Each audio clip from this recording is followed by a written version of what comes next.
Normalement, un jeu vidéo, c'est fait pour être ludique. Sauf que là, il vient d'un créateur brésilien d'origine palestinien. Et là, il montre la manière la plus violente et la plus odieuse même, de la manière dont finalement ces jeux et ces Palestiniens s'en prennent délibérément à des policiers ou des soldats israéliens. Regardez ce sujet préparé exclusivement pour Défense par Océane Nicole.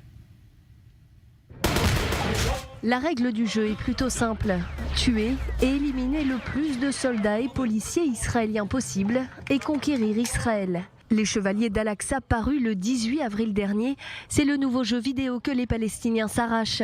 Les joueurs incarnent Ahmad Al-Falestini, un Palestinien qui aura été injustement emprisonné et torturé par des soldats israéliens. Sa famille aurait également été tuée dans une frappe aérienne de Tsahal. Après 5 ans, le Palestinien veut se venger. Tous les symboles y passent. Avec un bébé dans le dos et une femme blessée, il mène la guerre et rejoint ainsi un nouveau mouvement terroriste palestinien que le jeu qualifie de Chevaliers d'Al-Aqsa ou mouvement de résistance palestinien.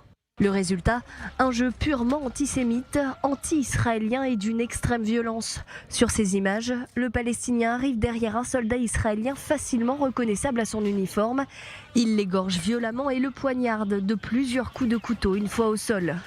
Ici, il mitraille de plusieurs coups de feu un autre soldat de Tsahal, recouvrant de sang le drapeau israélien derrière lui.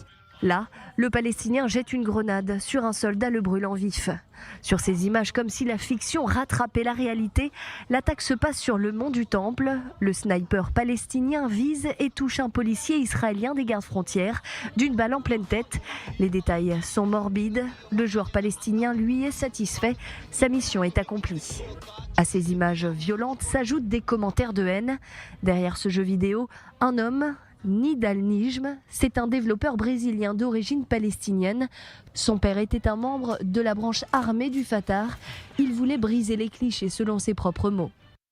C'est le premier jeu de l'industrie du jeu vidéo qui aborde un sujet aussi sensible de manière réaliste et montre l'autre côté de l'histoire qui est très méconnu des gens, surtout ici en Occident. Je suis un Brésilien musulman, fils d'un résistant palestinien, et j'ai toujours voulu raconter l'histoire de mon père et l'histoire de mon peuple, le peuple palestinien, et son opposition à l'oppression.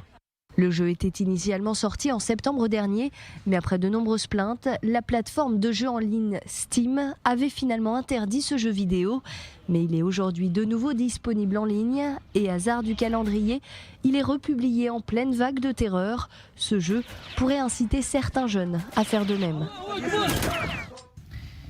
Et pour aller plus loin dans l'explication de ce jeu vidéo, nous avons contacté son créateur, Nidal Nijm. Comme je le disais, c'est un Brésilien d'origine palestinienne. Son père a fait partie du Fatah. Nidal Nijm, merci de répondre à nos questions et d'avoir répondu à notre invitation.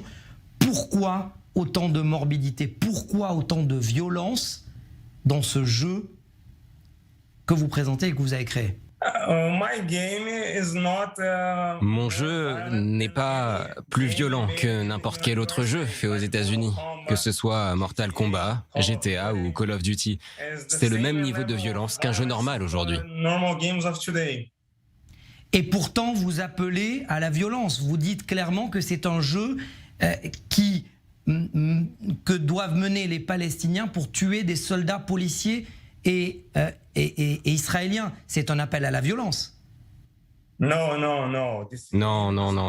Ce n'est pas un jeu qui incite à la haine. Dans ce jeu, le joueur joue le rôle d'un militant palestinien qui se bat contre les militaires de l'occupation israélienne. Le but de ce jeu, c'est de se battre contre un ennemi. Et en l'occurrence, ici, cet ennemi, c'est un soldat israélien, comme dans Call of Duty.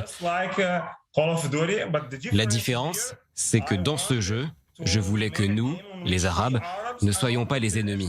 Dans ce jeu, nous sommes les héros, parce que je veux que ce jeu montre au monde entier que nous, les Palestiniens, avons le droit de résister à l'occupation. Que la résistance, c'est pas du terrorisme. Donc pour vous, la résistance doit être exclusivement armée, ce dont vous parlez, le mot de résistance, c'est-à-dire que c'est ça que vous voulez montrer, l'image des Palestiniens? Comment pouvez-vous résister à une occupation militaire qui ne respecte ni les enfants, ni les journalistes, ni les femmes, ni les plus âgés? Pour résister, vous n'avez pas d'autre option que les armes. Comment les gens ont-ils résisté à travers l'histoire? Vous ne pouvez arrêter la violence de l'oppresseur qu'avec une réponse forte. C'est tout. Donc, je reprends ma question différemment. Si un joueur de votre jeu passe à l'action et commet un attentat, pour vous, ça ne vous dérange pas d'avoir communément du sang sur les mains? Écoutez, la science a prouvé que la violence des jeux vidéo n'incite pas à la violence dans la vraie vie. Est-ce que vous avez déjà vu Mortal Kombat? Depuis que je suis petit, je joue à Mortal Kombat. J'ai tiré dans la tête des ennemis dans ce jeu, j'ai tout fait, mais malgré ça, je n'ai jamais tué personne dans la vraie vie, même pas devant une école.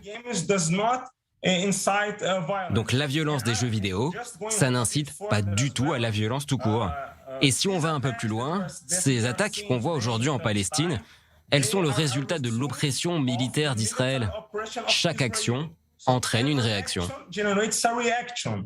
Et ça sera ma dernière question. Tirer une roquette depuis Gaza, alors qu'Israël n'est plus dans Gaza depuis 2005, contre des civils, pour vous, ça s'appelle quoi alors? Comme je l'ai dit, je n'ai jamais dit que je soutenais les actions contre les civils. C'est ma réponse. Je ne soutiens pas les actions contre les civils, quel que soit le camp, A ou B.